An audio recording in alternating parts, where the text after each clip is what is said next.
mercredi 9 janvier 2018. Merci de votre fidélité au programme de Gangan TV. Nous sommes, comme vous le savez, au 9e jour du nouvel an 2019. Toujours un plaisir pour moi de vous servir. Et vous le savez, nouvel an, comme je le disais depuis l'entame de cette nouvelle année, dans cette émission Café Débat, rien de nouveau sous le soleil en Guinée. Évidemment, les crises qui s'accumulent et la gouvernance marquée par des promesses interminables et souvent illusoires selon certains. Bien entendu, la masse populaire qui s'appauvrit de jour en jour sans aucun mécanisme véritable de protection sociale pour leur bonheur.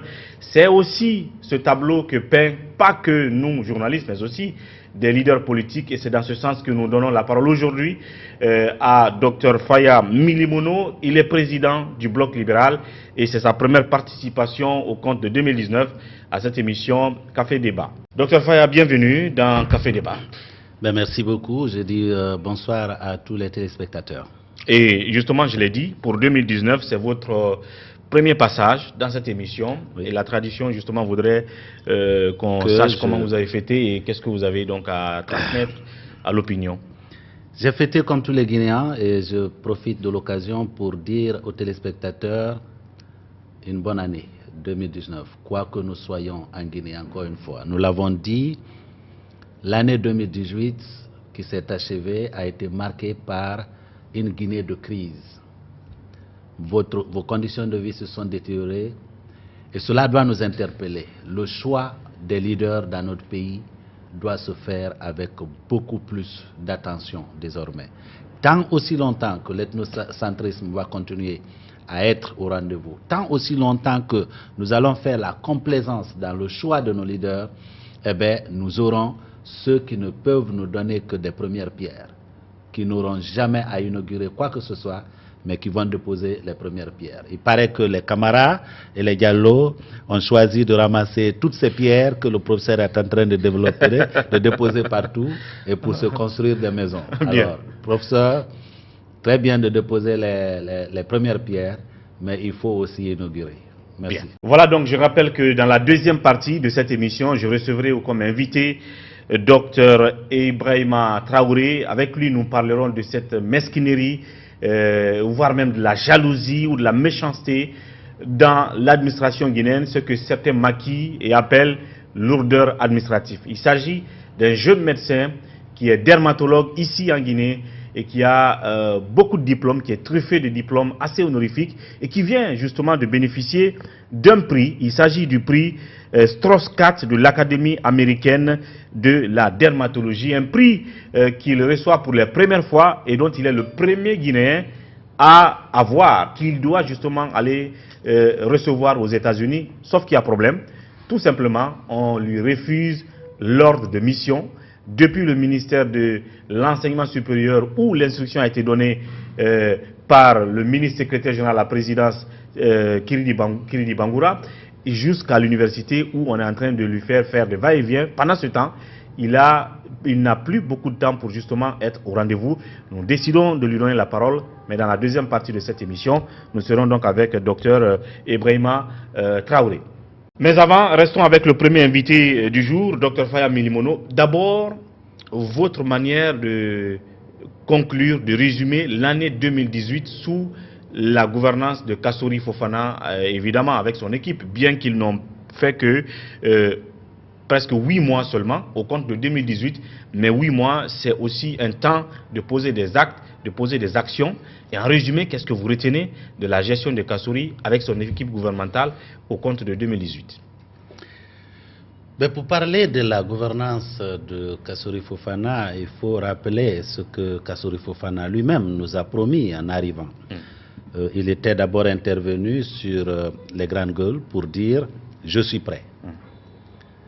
Il est prêt pour combattre la corruption, mais il n'a pas encore commencé à combattre véritablement la corruption parce que nous n'avons encore vu aucun corrompu, aucun prédateur de la République être, n'est-ce pas, dans les tenailles de la justice. Pourtant, dès qu'il est venu, on a démis 2 responsables de leur poste, le directeur général de l'OGP et le directeur général de l'OGC.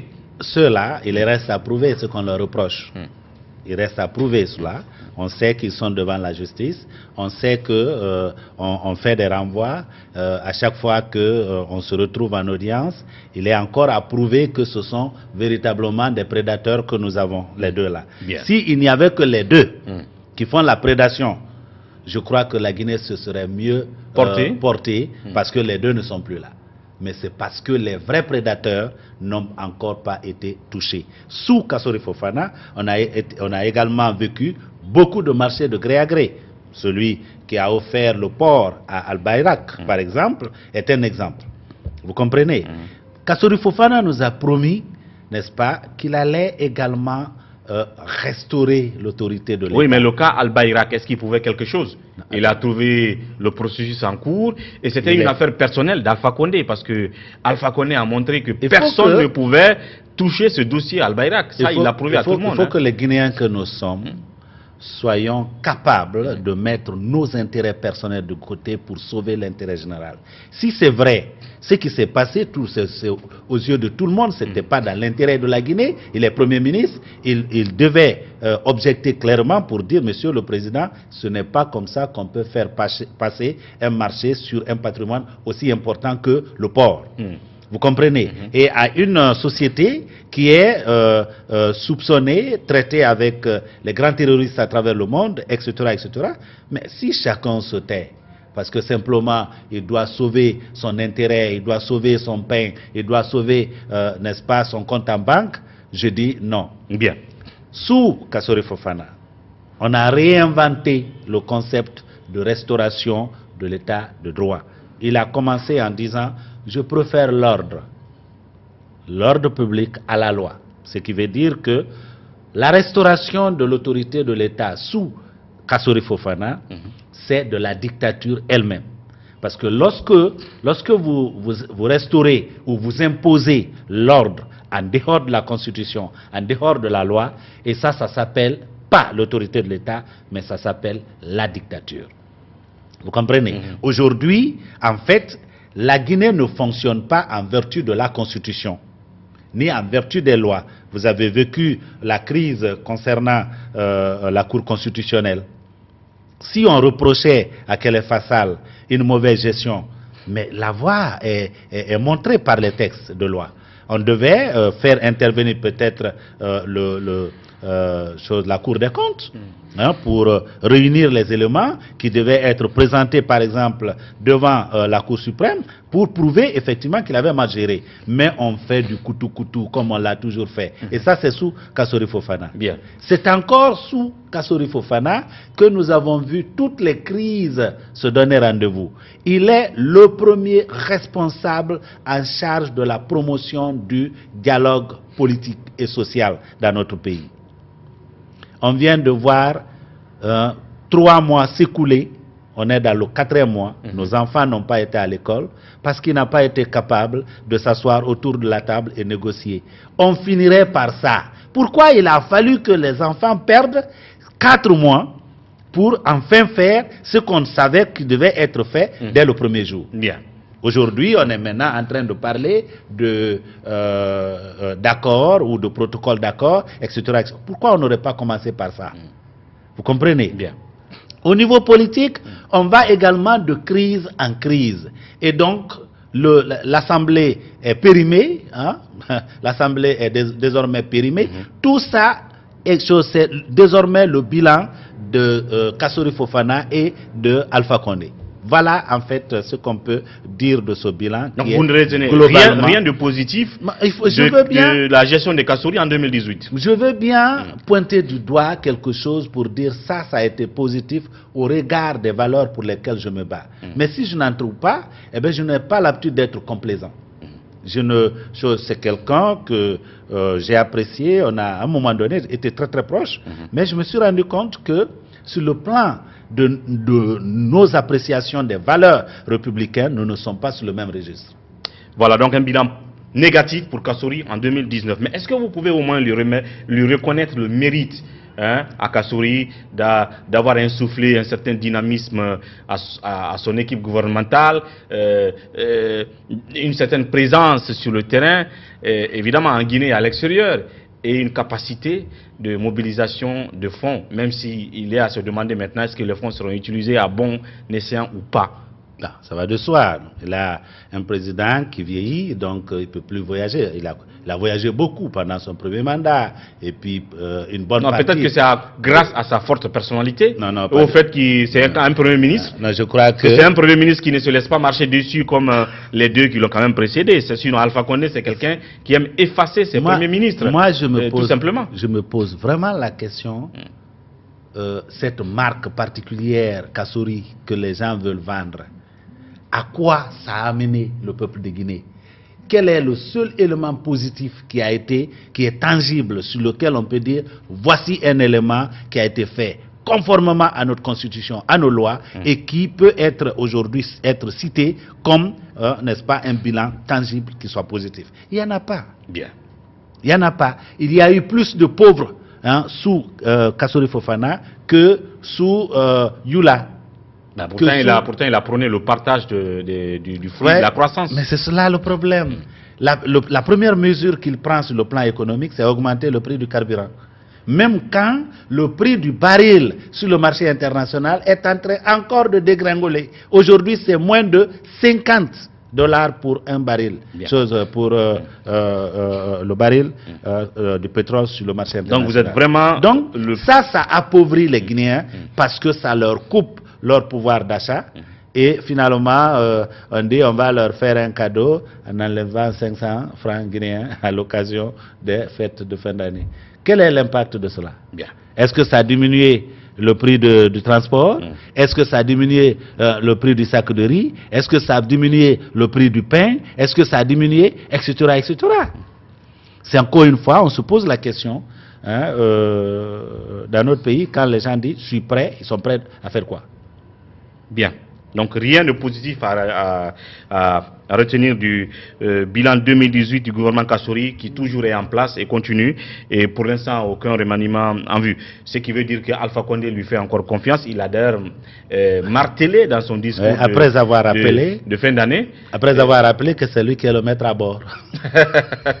Et bien sûr qu'il doit rappeler. Justement, s'il rappelle qu'il est le maître à bord, c'est qu'il sent qu'il est en train de se frotter à un Premier ministre qui se fait présent. Contrairement à Mamadi Youla peut-être et à Mohamed Saïd Fofana qui étaient des gens complètement effacés, des premiers complètement effacés. Mais en fait, la présence que montre Kassory Fofana, c'est à dire avec une grande dose d'arrogance, ça vous n'aurez pas. Il a dit par rapport aux syndicats, pour mettre si vous voulez, à l'eau l'avenir de ce pays, pour en fin de compte se rendre compte qu'il faut aller autour de la table. En fait, la seule marque de Kassory Fofana, c'est cette volonté de s'imposer avec assez d'arrogance. C'est ça, en fait, la seule marque. Bien. Et si le président vient à lui rappeler que c'est lui le maître à bord et qu'on est dans un régime présidentiel et tout, vous pensez que c'est futile, c'est banal, c'est pas parce que il se sent un peu non, mais enfin, qu'il effacé affirme, par un Premier ministre trop dynamique? Qu'il s'affirme, c'est pas une mauvaise chose, mais qu'il s'affirme à faire quoi? Mais il faut bien que Alpha lui dise arrête là ton théâtre. Vous comprenez? Vous voulez prendre des ailes pour faire quoi? Les Guinéens deviennent de plus en plus pauvres. La croissance que vous avez promise ne vient pas. Vous comprenez? Les choses, la corruption que vous avez voulu combattre ne cesse pas. Hein? Les marchés de gré à gré continuent. Vous voulez prendre des ailes, pourquoi? Ça va de soi que le président dise, eh bien laissez-moi continuer dans ma routine. Et je vous dis, je suis président. Terminé. Et je crois qu'en fait, la Guinée est au plus bas niveau aujourd'hui. Voilà, avec Kassory. Et deuxième sujet, c'est évidemment la nouvelle CENI. La loi qui donc justement a été adoptée sur cette nouvelle CENI est en train d'être mise en application maintenant.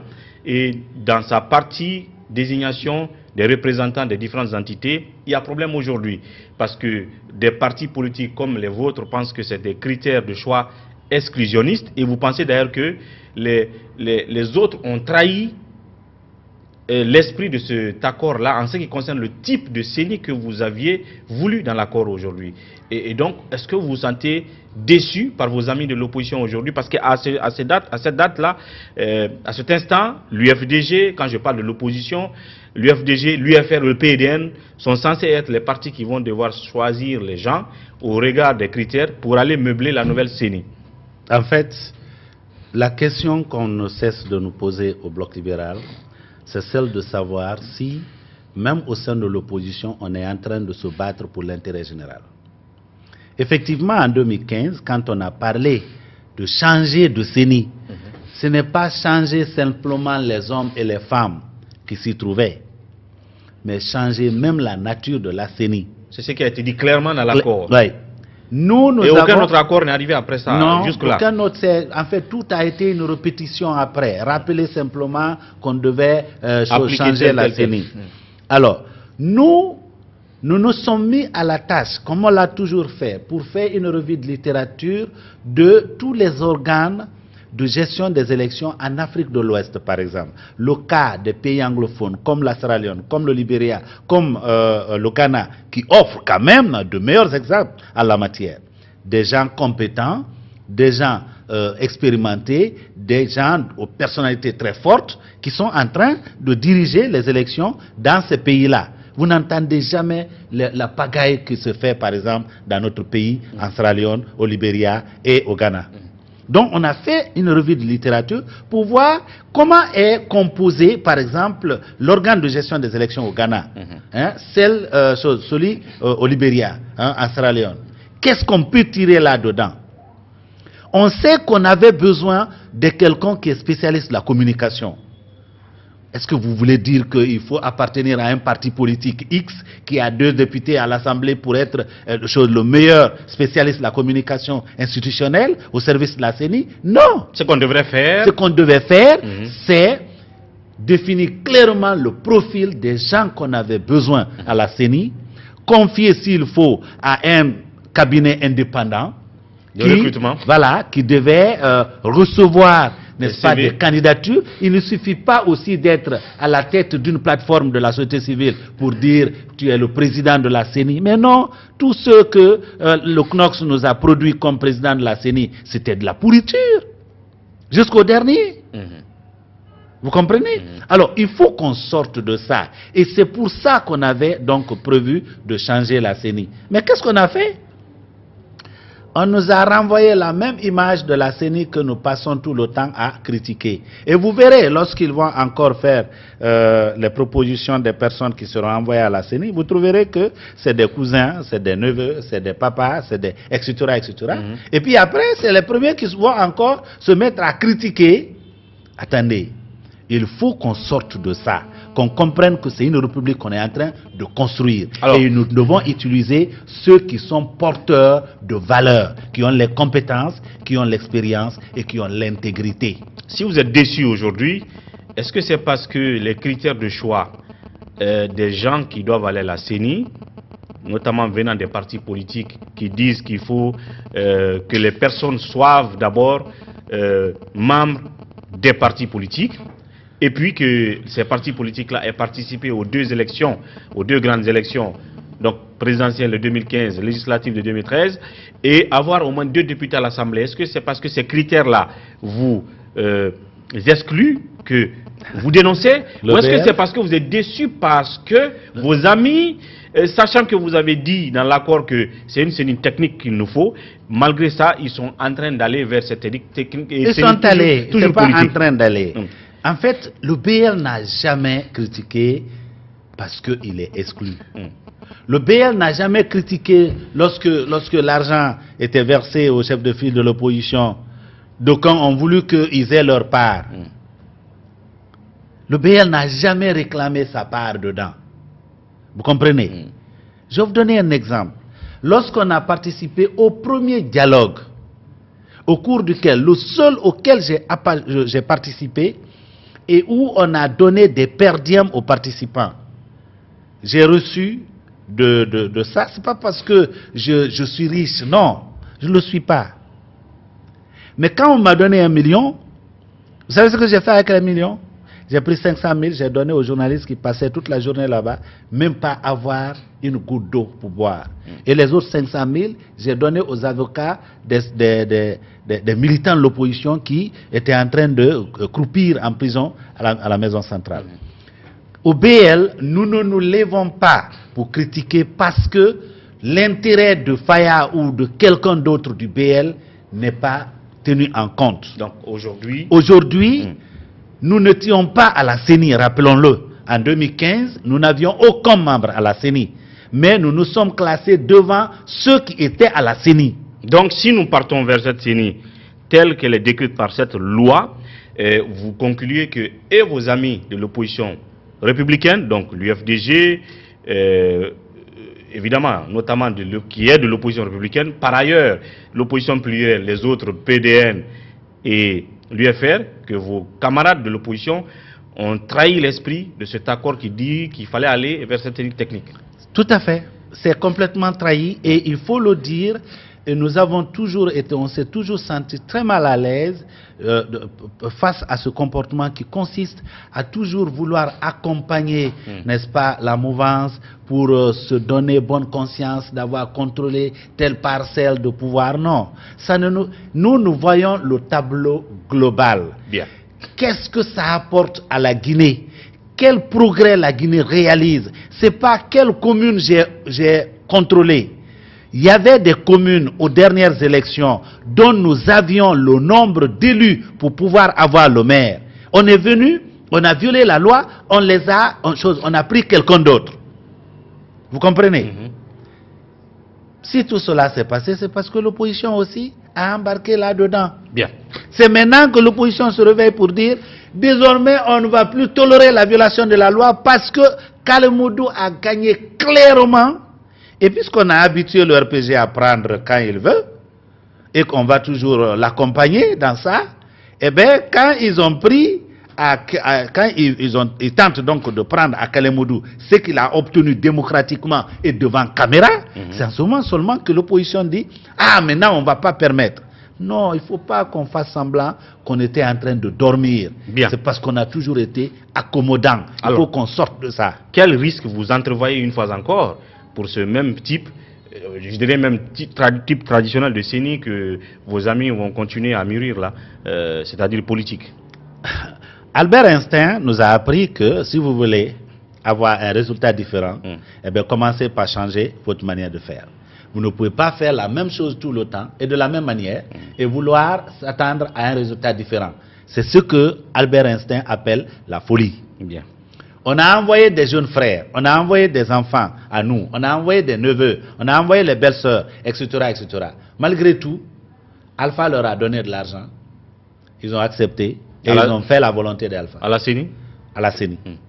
Pour une fois, faisons confiance aux Guinéens. Il y a des Guinéens qui ont des compétences, apolitiques, qui sont apolitiques, qui peuvent et qui se battent.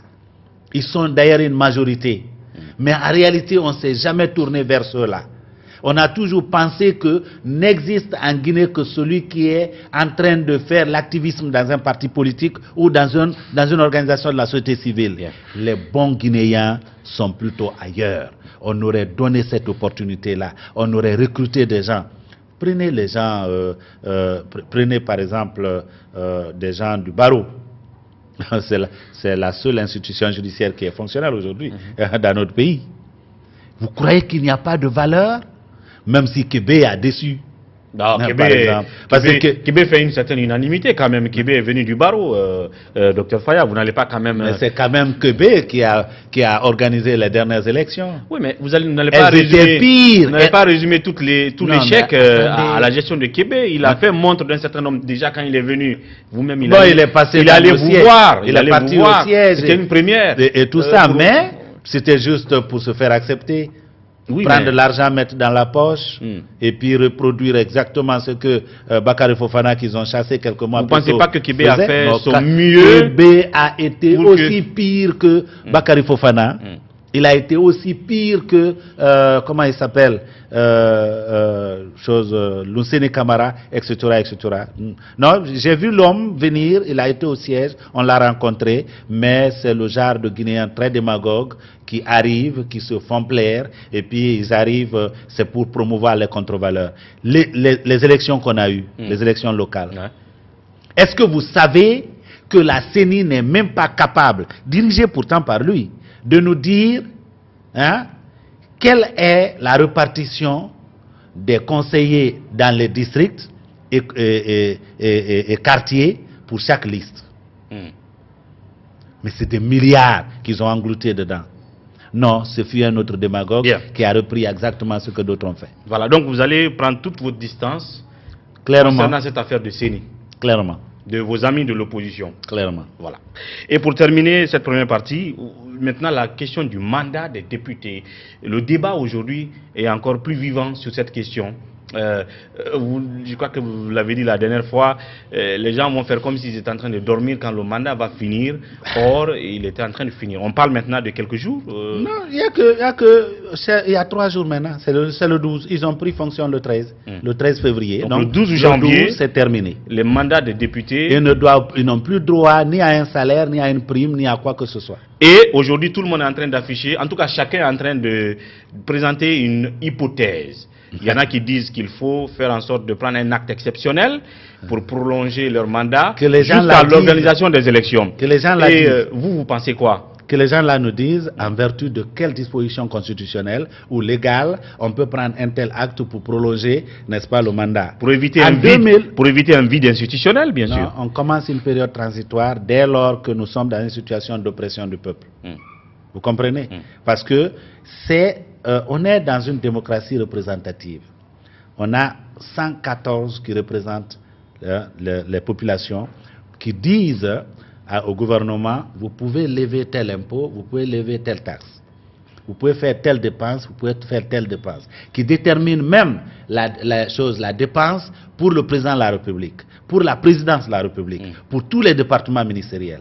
Si cette institution est devenue caduque, il faut complètement réouvrir la période transitoire, mettre les institutions transitoires en place, permettre à la Guinée de revenir dans le cadre constitutionnel.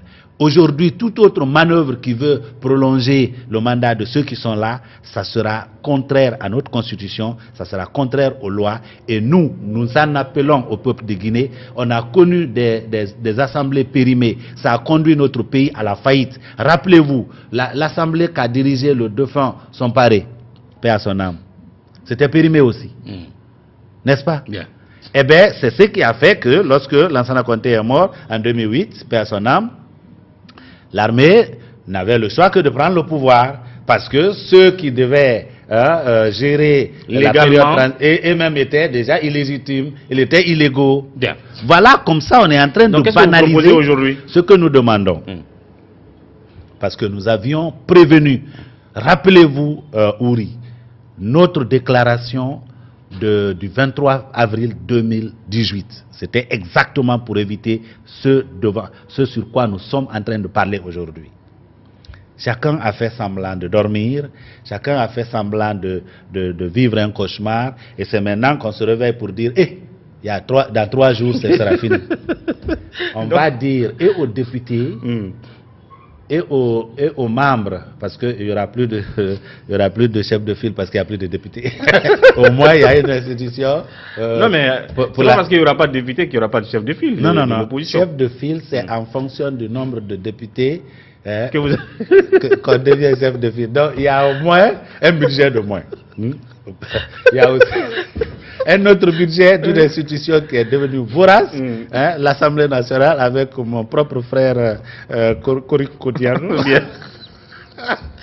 Au moins ça aussi, on va mettre de côté. Au moins ça va nous sauver. Donc ce que vous demandez, en fait, docteur Frère, en clair, c'est que vous dites, à partir du 13, que tous les députés libèrent l'Assemblée. Complètement. Et laisser celui qui laisse son vide là-bas, on ferme. Terminé. Il faut que les gens comprennent que nous sommes dans une république, on n'est pas dans un empire où c'est la volonté de quelqu'un. Non. On est dans une république. Donc on va mettre quoi? Un conseil de transition parlementaire? Il faut mettre en place un conseil un conseil transitoire. Bon, on pensera à d'autres institutions comme la présidence, comme... Non, le mandat d'Alpha n'est pas encore fini. Non, mais il a déjà violé son serment, là. Clairement. Parce qu'il a juré devant tout le monde, même devant ses ennemis comme Sassou Nguesso était présent, il a juré qu'il allait veiller au respect de la Constitution. Le respect de la Constitution, c'est aussi faire des élections en bonne date. Bien, on verra. Donc ce que vous demandez clairement, c'est qu'à partir du 13, tous les députés laissent la place. Il y en a quand même qui ont commencé à montrer la bonne volonté. Non, on entend non, Damaro. c'est pas une question de Damaro volonté. qui Ils dit n'ont que... qu'à partir, c'est fini. Ah bon, ils doivent tous... Bon. C'est pas une question de volonté ou manque de volonté. Il s'est fini. Le mandat qui leur a été donné, il n'y a eu aucune proposition de loi que cette Assemblée n'a adoptée. Aucune proposition de loi. Déjà, vous dites qu'ils doivent partir au soir du 13 janvier 2019. Maintenant, quand ils vont laisser le vide, qu'est-ce que vous proposez? Il faut que nous mettions en place, et c'est en cela que j'interpelle le peuple de Guinée. Les gens là doivent venir ceux qui vont venir les remplacer le temps qu'on fasse les élections. Le temps qu'on fasse les élections, on va imaginer comment nous sommes déjà très loin dans la réflexion. Nous aurons des propositions à mettre sur la table. Il faut qu'il y ait... prendre dans la société civile encore les partis politiques, ainsi de suite. Ça va être une parenthèse chaude de choix des gens, comme à la CENI. Nous sommes en train d'imaginer quelque chose qui sera complètement original. Bien. Comprenez? Mais on ne peut pas accepter parce que ça devient trop facile. Bien. Moi, c'est-à-dire, vous faites de moi président parce que si aujourd'hui, les députés vont, après le 13, ils sont encore là, mais qui va jeter la pierre à Alpha Condé si en 2021 il est là? Bien. On verra bien ce qui va se passer parce que nous sommes aujourd'hui le 9. Oui, le 9. Dans quelques jours, est-ce que la Cour constitutionnelle va prendre des mesures exceptionnelles ou est-ce que humblement les députés vont devoir laisser la place et qu'on mette une structure transitoire comme Dr Faye le propose? En 30 secondes, un message parce que nous sommes au 9e jour de l'an 2019, peut-être de ce que vous attendez de votre coro Alpha Condé en cette année 2019 et le message à l'endroit de vos militants du BL. Ben, aux militants du BL, il faut qu'on redouble d'efforts. Aujourd'hui, les Guinéens sont en train de comprendre tous les jours que la seule alternative crédible aujourd'hui en République de Guinée, c'est le bloc libéral. Donc, devant nous, il y aura encore beaucoup de difficultés, mais nous devons serrer la ceinture. Nous devons cela aux Guinéens, nous devons offrir un autre leadership au peuple de Guinée. À Koro, il faut dire, toute chose, quand c'est trop, ça devient nuisible. Il a tellement déposé de pierres qu'aujourd'hui, les Camara et les Gallo n'ont plus besoin d'aller chercher de chargement de pierres, ils peuvent construire leurs immeubles avec ça. Partout où il est passé durant sa dernière tournée, il n'y a eu aucune inauguration. Ça veut dire que c'est seulement les pierres qu'on est en train de déposer. Alors, Monsieur le Président, commencez par inaugurer maintenant. Vous avez déjà déposé beaucoup. Sinon, il y en a que vous n'allez jamais inaugurer parce qu'il ne vous reste qu'un an. Voilà. Merci, docteur, d'être venu une fois encore. Bonne année et à très vite. C'est moi qui vous remercie. Merci bien.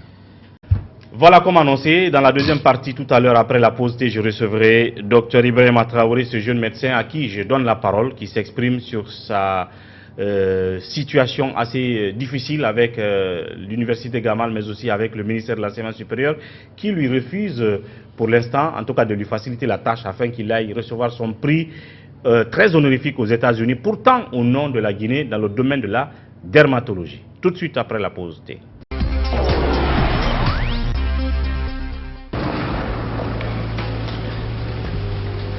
Il existe des choses qui nous donnent la force et l'audace d'aller au-delà de notre imagination.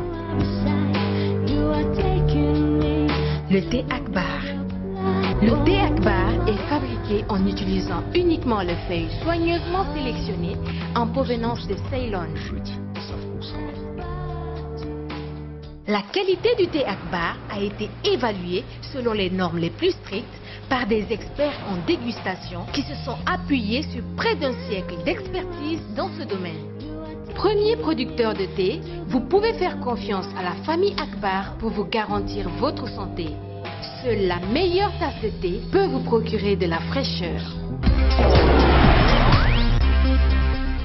Voilà, comme annoncé à présent sur ce plateau, Dr Ibrahima Traoré, il est dermatologue, je l'ai dit tantôt, il est truffé de beaucoup de diplômes. Comme mentionné, il va se présenter lui-même d'ailleurs tout à l'heure. Dr Ibrahima, bienvenue dans cette émission Café Débat. Merci. Alors donc, on a décidé de vous donner la parole parce que c'est important dans le monde de la recherche. On a constaté beaucoup de plaintes. Les chercheurs, enseignants se plaignent de ne pas bénéficier d'aide. Et le plus souvent qu'ils ont certaines bourses, ils ont des difficultés. Aujourd'hui, vous nous parlez de votre cas. Vous avez bénéficié d'un prix pour les États-Unis dans le domaine de la dermatologie.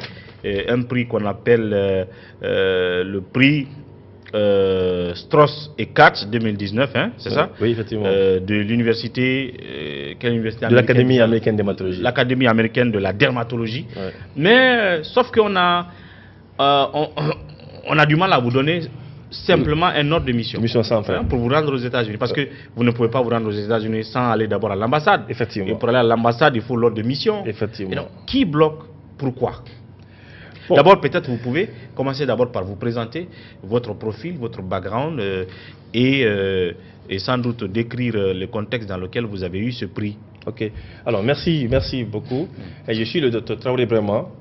Je suis bénéficiaire de la bourse Strauss-Katz, mais avant, d'abord, je vais me présenter. Je suis diplômé de l'Université de Conakry, la faculté de médecine de l'Université de Conakry. J'ai le doctorat d'état de médecine de l'Université de Conakry. Alors, après cette formation, le président de la République, Poussa Fakonde, a négocié une bourse avec le groupe Pescini de l'Italie.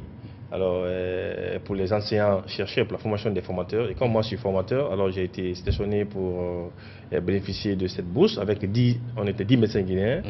Et cette bourse-là nous a amené en Italie à Perugia où nous avons suivi une formation sur le Master 2 en médecine tropicale et santé internationale. Alors, durant cette formation-là, moi j'ai choisi la dermatologie comme spécialité. En Italie? En Italie, effectivement, dermatologie. J'ai commencé la dermatologie là, depuis à ce moment-là, en Italie. J'ai choisi la dermatologie comme étant spécialité.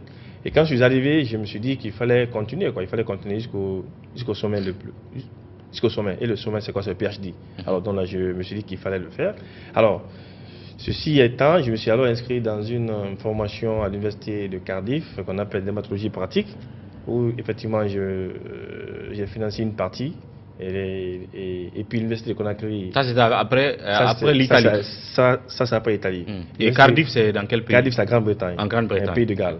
Ok. Alors donc là, j'ai financé une partie de l'université de Conakry avec l'aide de M. le recteur qui ne ménage aucune fois pour la réussite des jeunes anciens chercheurs est venu en aide et l'université a financé une grande partie, ce qui m'a permis vraiment de suivre cette formation de qualité.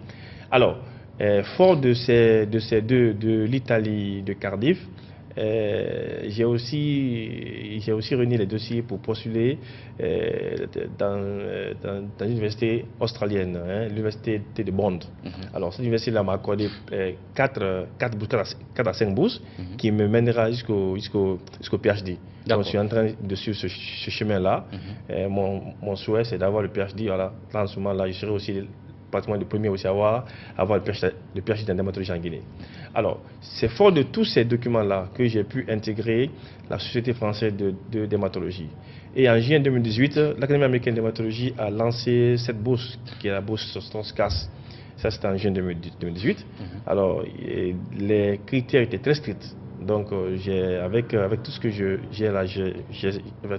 avec tout ce que j'ai expliqué là, alors j'ai pu être éligible en fonction de mon CV, en fonction de tout ce que je dis. À ce prix, Strauss-Katz. Et j'ai participé à parce que pour d'abord participer à ce prix, il faut être d'abord éligible.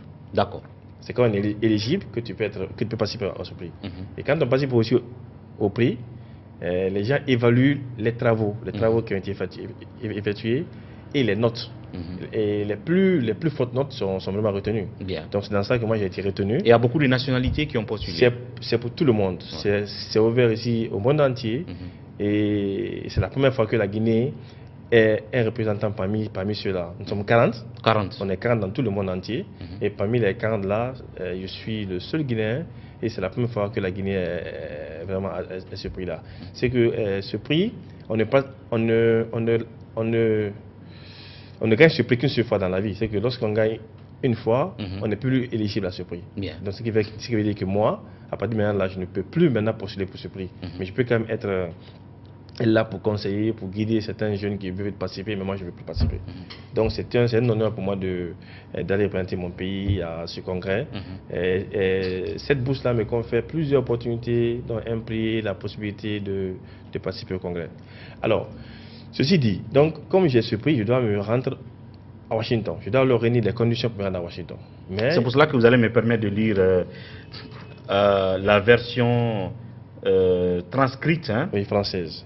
Donc française de l'invitation qui vous a été envoyée, oui. Et qui est écrite en anglais. Ici, en français, on dit lettre d'invitation de l'Académie américaine de dermatologie. Donc, cher Dr Traoré, félicitations pour avoir été sélectionné pour recevoir une bourse du fonds du Congrès mondial Strauss et Katz 2019, administré par le 18e Fonds mondial du Congrès mondial de dermatologie. Le programme de bourse Strauss et Katz a pour objectif d'amener les jeunes dermatologues, y compris ceux en formation, à la réunion annuelle de l'AAA2 pour des opportunités de formation et de mise en réseau. Au nom de l'Académie américaine de dermatologie, j'ai le plaisir de vous inviter à la réunion annuelle de l'AAD 2019 qui se tiendra à Washington, D.C., États-Unis, du 28 février au 5 mars. Donc vous avez l'invitation. Et l'invitation. Et qu'est-ce que vous enclenchez comme procédure maintenant? Alors la procédure, c'est de chercher une autre mission officielle pour qu'on puisse effectivement savoir que c'est un voyage officiel que je suis en train d'effectuer. Alors c'est cela qui m'a conduit chez le ministre d'État, secrétaire général à la présidence, M. Kéridi Bangola, qui vraiment a fait ce qu'il devait faire. Il m'a bien accueilli et je lui ai expliqué le projet. Il a pris son téléphone, il a appelé la chef de cabinet du ministère de l'enseignement supérieur de la recherche scientifique. Alors, donc, il a dit de faire l'ordre de mission puis d'envoyer le même jour pour qu'il puisse signer. Alors, de ce qu'il dit, nous sommes rendus effectivement au ministère de l'enseignement supérieur pour rencontrer Madame Zinab Kamara, qui est la chef de cabinet. Arrivé, Mme Zinab Kamara a dit qu'elle ne peut pas faire cette lettre-là le vendredi, il faut revenir lundi. Alors, je me suis plié à cette exigence, je suis rentré et le lundi, j'ai attendu, vers les 13h, 14h, j'ai appelé. Et quand j'ai appelé, Madame Zinab me dit que bon, il faut que je passe par l'université. Il me dit qu'il a appelé le doyen de la faculté pour solliciter, qui lui a dit et qu'il a promis de faire la lettre, de passer le voir pour qu'il puisse le faire. Ça, c'était lundi à 14h. Alors, je suis venu à l'université, j'ai fait la lettre que j'ai adressée au doyen, parce que c'est la lettre qui est là. Donc, et j'ai déposé au niveau, ça c'est la lettre que j'ai adressée à M. le doyen, vous verrez même là-bas. Demande d'obtention d'ordre de mission sans frais. Voilà, donc vous voyez, non, ça c'est l'objet de la demande. Alors, j'ai fait cette lettre-là et j'ai déposé au niveau du décanat. Le secrétaire général qui était là-bas a reçu la lettre et a fait la demande et a fait la lettre d'ordre de mission. Et pour que le doyen puisse signer, voici cette lettre-là. Ça, c'est la lettre qui a été faite par le secrétaire général du décanat à l'intention du doyen pour qu'il signe. Pour que le doyen signe la lettre de l'ordre de mission. L'ordre de mission qu'on doit vous remettre. Et puis, c'est même pas l'ordre de mission, même, c'est un soit transmis. Le doyen fait un soit transmis. C'est même pas lui qui donne. Il fait un soit transmis pour le recteur. Le recteur aussi écrit maintenant au ministère pour maintenant établir. Donc par conséquent, ce qui est là, c'est de faire simplement des soins transmis. C'est dans ça qu'on me fait dire comme ça. Alors, donc, ça c'était lundi soir. Donc j'ai déposé ça. Donc pour moi, le mardi, j'aurai cela. Alors mardi matin, je viens, j'appelle le secrétaire général du décanat, il me dit non, il faut venir. Le doyen dit de passer par le département. Voici ce qu'il a écrit ici. Il de passer par le département. Alors, je me suis plié à ça aussi. C'est ça c'est ce que doit écrire. Le cheminement. Le cheminement. Il chef de chaire, chef de département. Arrêté d'engagement, arrêté d'affectation à l'université. Moi j'ai tout ça ici. Alors, en principe, qu'il n'y a même pas ça. Au fait, on n'est pas en train d'établir ici un document pédagogique. C'est un fonctionnaire de l'État guinéen qui veut se déplacer, qui a besoin d'une mission. En principe, normalement, hein, dans les règles de l'art. On n'a pas besoin de tout ça là. Mais en réalité, le problème n'est pas compliqué. Mais pourquoi? Vraiment, je ne comprends pas. Est-ce qu'il y a un problème de jalousie? Est-ce qu'il y a des gens dans la faculté qui ne veulent pas vous voir partir, bénéficier de cette bourse? Ou est-ce que vous avez tordu le cou à la procédure? Je ne sais pas. Le fait que vous êtes allé voir Kiridi Bangoura à la présidence pour lui dire, et que lui, il appelle la chef de cabinet du ministère de l'Enseignement supérieur pour lui donner des instructions, et que c'est là aussi finalement appel à l'université. Est-ce que c'est ce qui a énervé tes responsables à la faculté de médecine? Qu'est-ce qui se passe en réalité? Parce qu'ils ne donnent pas d'argent, ce n'est pas eux qui bénéficient du prix, et bloquer le processus comme ça, je ne comprends pas. Qu'est-ce qui s'est passé en réalité? Bon, moi aussi, c'est vraiment c'est toute la question que je me pose aussi, hein, je ne sais pas ce qui se passe. Donc, la conséquence de tout ça aujourd'hui, le fait qu'ils sont en train de vous faire des va-et-vient, pendant ce temps, il y a un rendez-vous à respecter aux États-Unis. Effectivement. Maintenant, il y a une affaire de temps pour entrer à l'ambassade. Quelle serait la conséquence si jamais on ne vous facilite pas les démarches? Non, la conséquence, c'est clair, c'est que je perds le prix, je ne me déplacerai pas, c'est vrai. Mais mon travail scientifique ne s'est pas perdu. Ça, c'est accepté. Votre travail scientifique est reconnu. Et c'est reconnu, ça sera à l'académie, ça sera là, ça va servir, il n'y a aucun problème là, le Guinéen, ça sera là. Mais c'est que si on vous empêche d'avoir l'ordre de mission, vous ne pourrez pas aller à l'ambassade d'avoir le visa, vous ne pourrez pas aller aux États-Unis bénéficier de la bourse. Voilà, et ça peut aussi créer des problèmes aux Guinéens qui vont participer, qui vont vouloir candidater à ce prix. Dans le futur. Parce qu'ils vont dire, mais écoutez, on ne donne pas ce... Parce que, écoutez, il y a des milliers qui participent à ça. On prend les meilleurs. Les gens ne comprennent pas là aussi. Ils sont aussi bons. Mais comme nous ici, nous avons ici obtenu des plus fortes notes, on nous a pris. Et quand tu es retenu, on t'envoie d'abord un mail pour demander est-ce que tu confirmes ta participation? Est-ce que tu acceptes la bourse? C'est quand tu dis que tu acceptes qu'on te donne. Si tu n'acceptes pas, on te fait remplacer par quelqu'un d'autre qui est en bas de toi. Les suivants. Donc, par conséquent, déjà, j'ai donné déjà cet accord-là. Au nom du pays que je serai là. C'est dommage. Donc, si je dois venir, c'est pour représenter le pays. Mais si on me crée des problèmes, je ne comprends plus rien. En tout cas, c'est une alerte et je rassure que nous suivrons ça de près. Parce que c'est une question d'honneur et ce prix va être en tout cas à l'actif et à l'honneur de la Guinée, puisque ça sera une première pour un chercheur enseignant de la Guinée d'avoir, on n'a pas dit en tout cas d'autres prix, mais ce type de prix en tout cas pour l'académie. C'est même là, c'est là dans la lettre. Voilà. Nous sommes impatients de vous compter parmi nos premiers boursiers guinéens. Voilà, nous sommes donc impatients de vous compter parmi nos premiers boursiers guinéens cette année, voilà. Et cordialement. Donc c'est très intéressant. Et on espère que le ministre Kiridi entendra cette alerte, c'est important, qu'il sache qu'il y a un blocus depuis qu'il a donné l'instruction. Et nous ferons le devoir d'aller aussi vers les responsables de l'université pour savoir pourquoi cette situation, parce que vous n'êtes pas le premier chercheur à être confronté à ce genre de situation. Peut-être si vous avez un appel pressant à envoyer à l'endroit et du recteur de l'université de Gamal et du ministre Hiro de l'enseignement supérieur. C'est important, vous avez la caméra tout droit en 30 secondes. Bien, merci. Bon, à l'endroit du recteur, monsieur le recteur a pratiquement fait tout ce qu'il pouvait faire. À l'endroit du ministre Hiro et des autorités de la Guinée Conakry, ce prix, c'est pour la Guinée, c'est un prix pour la Guinée, c'est un prix que j'ai décroché pour le peuple guinéen, pour la nation guinéenne. Alors, aller représenter la nation à ce grand congrès, c'est un honneur. Ce congrès va réunir plus de 2000 scientifiques, 2000 dermatologues de par le monde. Alors, être le seul Guinéen à assister à cela fait honneur, vraiment fait un grand honneur que je ne peux pas mesurer. Donc, c'est d'apporter tout le soutien, tout l'accompagnement nécessaire pour ne pas que la Guinée soit vraiment absente dans cette grande réunion. Bien. Nous suivrons ça de tout près jusqu'à la fin. Okay. Hein? C'est un engagement. Merci beaucoup. Et félicitations. Merci beaucoup. Merci. Voilà, c'était tout pour Café Débat d'aujourd'hui. Merci de l'attention. À demain. Au revoir.